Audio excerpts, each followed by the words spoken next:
We are blessed to be a part of the 2018 Media Expo reporting on Refugee edition. This nation made the right decision to have an open door policy. So as MCI, we know that we don't take the plight of refugees lightly. And tonight, we will know how to report stories on refugees politely. The refugee protection and management in Uganda is being praised globally. And reason being that in Uganda we've permitted refugees clearly to live humanely, to live freely, to not be encamped, to work, to study, to access social services. And generally the government of Uganda has decided to do what we call integrated service delivery.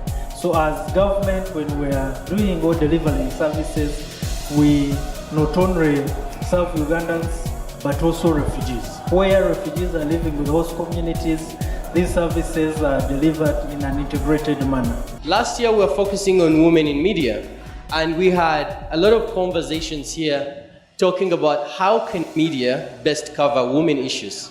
What are the sensitivities involved there?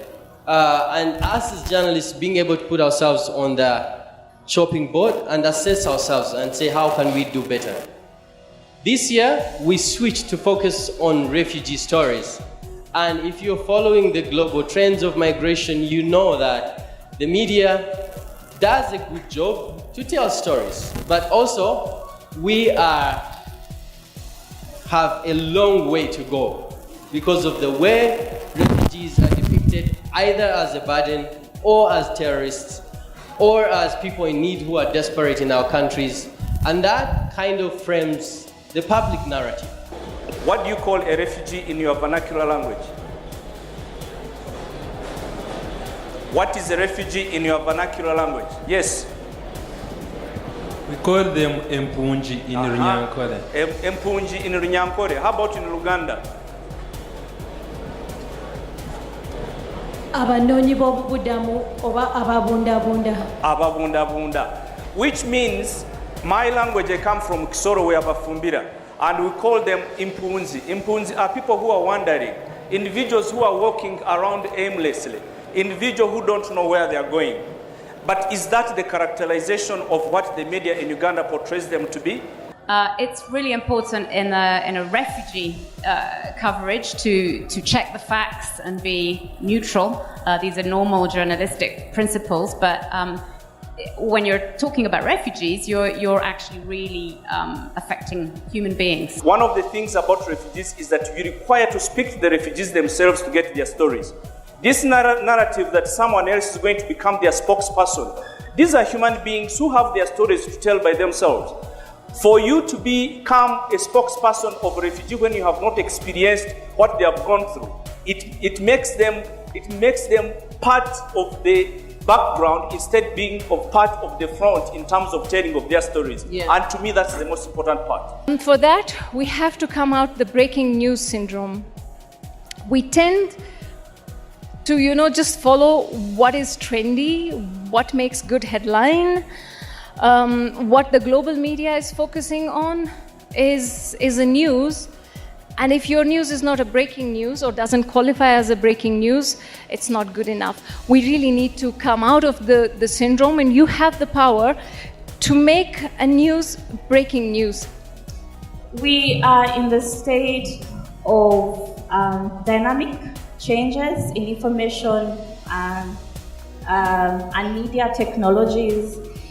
And we are seeing a growth of citizen journalism. Anyone with a phone and has access to data can, do a story or post anything on Twitter, on Facebook, on YouTube, as we've seen, and as we have learned from the presentation.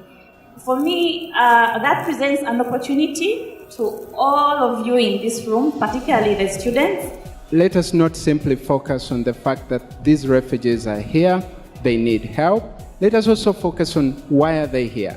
and they are probably fleeing violence and war at home. So if we can report that with the same urgency, with the same importance, and try to also think of how do we get out of this situation of violence, we would be contributing to changing the plight of these refugees. We need more detailed reporting, especially feature stories, and run more stories on front pages, as well as running more refugee stories as main stories so that they get more prominence.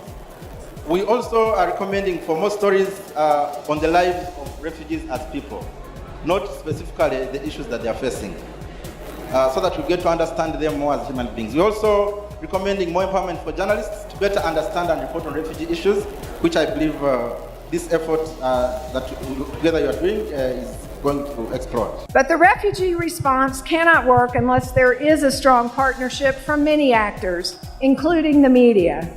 And that's why I'm glad that that the theme of this expo focuses on the importance of accurate and good reporting and accurate journalism to create a supportive environment for refugees in Uganda.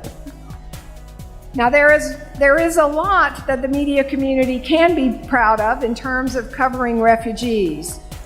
You've provided frequent coverage of Ugandan refugees that has helped to inform the public about the challenges that these populations face, as well as the efforts of government, donors, and host communities to help refugees, to help those people who are fleeing their homes seeking shelter and safety.